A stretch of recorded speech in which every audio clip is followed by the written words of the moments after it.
How did it feel the other night to get in and play significant minutes and get back into the group? It felt good just to be like back there with my teammates, like just like to play with them and contribute to help win. It's just always a good feeling. So I mean, I'm just looking forward to playing Gonzaga tomorrow. Just like moving on towards like the season, get closer and closer because we got a month to like really lock in and get all this together. It will be good for the tournament. I think I always done said that every time I get on here, I think we're gonna win. For you to get in there, to have some patience this year, to sit and wait your turn. None of us like to be patient sometimes. What has that been like to sit and watch, learn, and then get in and do what you can do? When I first came here, like I started like I sacrificed and played a different position, so I know that I'm kind of behind, like in my regular position, but like me transfer, like adjusting and getting to like back to my position and stuff, and like it felt good to go out there and like I said, contribute and help get a win. So I feel like it's like better. It's good that I got to learn the 5-4-3. I've been playing the 2 in practice now, so I mean, it's just good, overall. Everything happened for a reason, being patient, so, hey. There was a lot of good in the game against Vanderbilt, but there's obviously some stuff we can still work on. Right. Wow, what's the focus been on practice? Defense, rebounding, and talking and staying connected, because if we stay connected, then, nothing can, break the wall that, all 5 of us are on the same thing. We're twirling. We're helping, we're in red, just knowing the schemes and just staying, doing what you have to do. This week before the game, we signed the board in Cal's room, if you're all in with the team. So, everybody signed it, so now you got to we hold each other accountable. You signed the board that you're all in.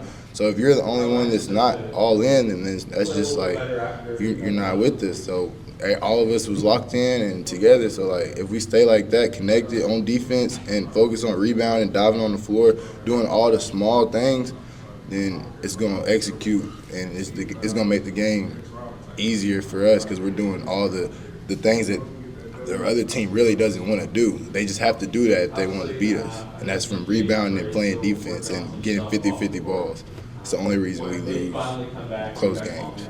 What day was it that you signed that? Was it before the Vanderbilt game for you? Or 2 days. Coming after the Tennessee loss, the next day we had to sign the board. Yeah.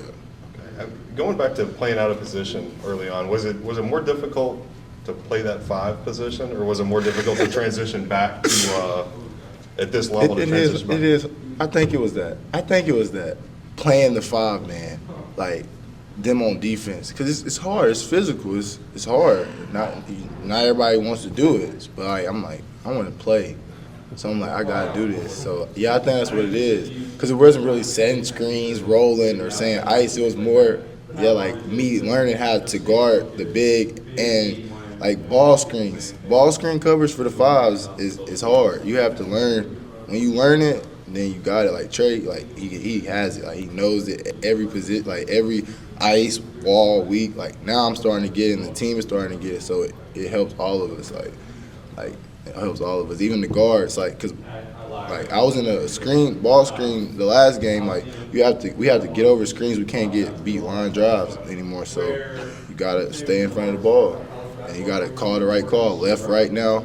So What is the hardest part about defending the ball screens? Is it the straight line? Straight line drives. We got to stop that. The big has to show, the guard has to get back over. We're not switching. The 5 isn't about to guard the 1. So the guard has to get back over, and that's why it transitioned like that at the Vanderbilt game, because we stuck to what we were told from the scouting report. So stay in front of your man. Guard the ball. Do you have a better appreciation for other positions now, and also what a coach goes through? Because we all think we're smart about the sport, then you're like, oh my gosh, I don't think I know anything. Yeah. Explain though, what you mean by a coach, a coach sees 1,000 things. As a player, we only see a couple. And then when you're I understand having to play all these different roles. Right. Okay, I see what you're saying. Yeah. Yeah, I think it's appreciated for sure. Like to see that you can do other things, like it brings value to not only like yourself but the team because you can do everything. So Earlier you talked about being connected on defense. How hard has it been to kind of stay connected on defense and keep that chemistry going with all these injuries that have been lingering this year?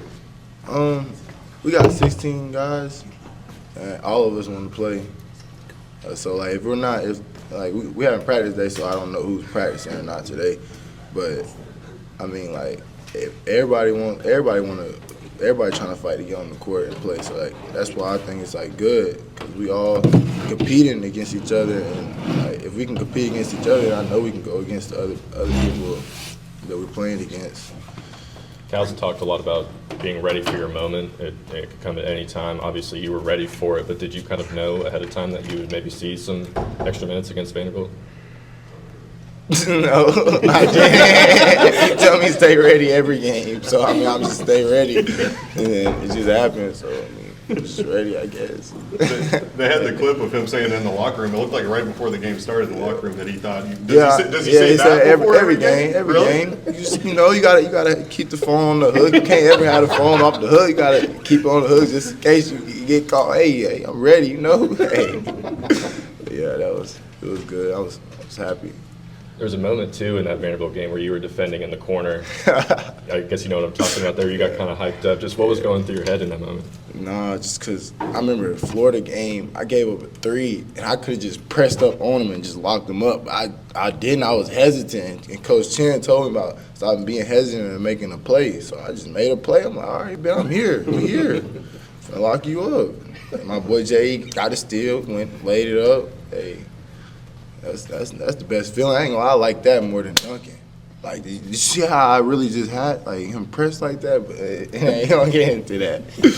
Jordan, you're obviously back in your position, but where do you feel like you've improved the most from when you were playing a little bit at the end of the year or beginning of the year rather, to now? Where Defensively, like Coach Chen really put in my head like that's my identity. I feel like the defense and having the high motor, high energy, just trying to get everybody involved, and that's why I think I'm taking passion in for real now. Like, I'm not gonna lie, it was scoring. Like, I like getting buckets, but then now it's like, if I can stop you, then we can go do whatever we want to you on the offense end. We the #1 scoring offensive team in the country.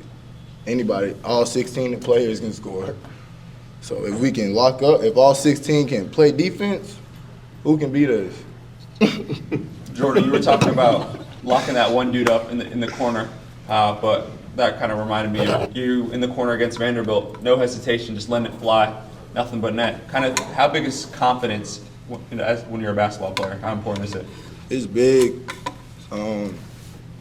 Yeah, like nobody else can have like somebody else can believe in you, but you gotta have confidence for yourself. So like, I mean, if Cal's over here telling me in practice shoot the ball every time I'm catching it and I'm not shooting it, then like that's obviously my fault. Like he don't get the. You get certain shots. That's up to you. So, like, if I didn't shoot that ball, like, I think I was gonna come out for sure, because he wanted me to shoot the ball. So, like, now it's like I have to believe in myself to shoot the ball when I'm open. Shoot the ball when you're open. Is Teach Me How to Dougie a special occasion song, or is that Yeah, like when I was younger, I think I had played Teach Me How to Dougie after a little game or something, a little like. You know, I ain't never really played basketball for real. It was like a little rec league or something. But I know my mom had turned it on, and she turned John Wall on too. It was just like little pump up songs. Like, hey, y'all turn that on for me one time. Just get a little jiggy real quick. You know, nothing too much. Just a little post game celebration. You know. But hey, we back to it tomorrow though. That's what I'm looking forward to. Going back to you talk about connectivity. How much of that is communication and talking, and where have you seen this team maybe grow, evolve from a communication standpoint over the last few weeks? Like DJ really started it, like, cause you always hear DJ's voice on the court, on the bench, no matter like where. Like, so if all of us can talk, it just makes the job easier. Like, why only one person talking? Like, you know, it's just, that's how you stay connected. Everybody has to talk. It's a talking sport. So, you know, when a screen coming, you know when to do this, play. Like, you just got to talk. You have to talk to be at the top tier if you want to be a high-level team like we can be, like we are. Is that maybe one of the underrated things of not having DJ out there, is not having that voice a little closer to the action? And maybe you still hear him on the bench. We still hear him. We still hear him. Yeah. Yeah, but shoot, yeah, communication, just talk.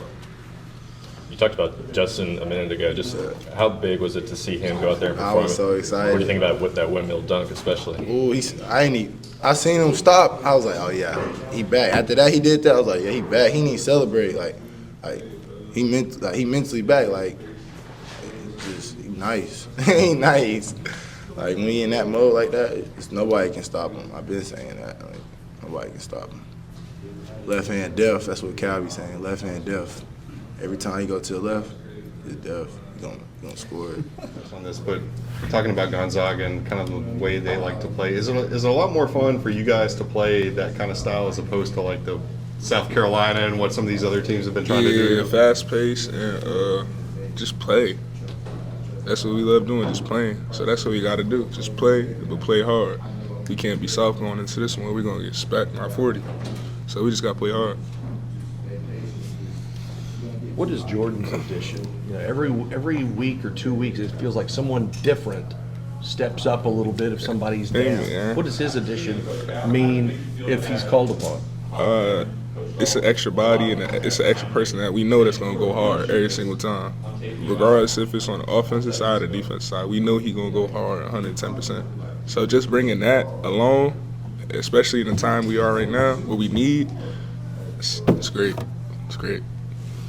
Jordan was talking about the bigs defending ball screens and how the straight line drives is probably the hardest part for right now. What do you think is kind of the hardest part for defending those ball screens, and how have you kind of learned over the last couple of weeks to adapt to it? You gotta be. It's all about talking, communicating. I feel like, cause you could say something, but then you don't do it. Like I could say, oh, left, left, left, left, and don't move to the left side. It's all about communicating and putting the effort in. So I feel like if guards and bigs communicate and put a little bit more effort in, we can stop anybody.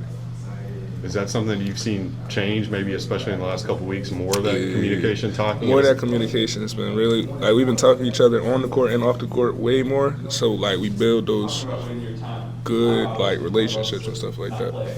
Jordan mentioned the whole team signing a board, kind of giving each other accountability. Can you just talk a little bit about that board? Cal put on the board, it was not a contract, but it was like basically saying you gonna do your job, and everybody has a job on his team. There's playmakers, there's place finishers, place starters, and if you're one of those guys, you have to do it. Do your job. Cal always talks every year about communication. Why is it such a difficult thing for guys who do nothing but communicate either on the phone, in emails, social media? Why is that so tough, you think?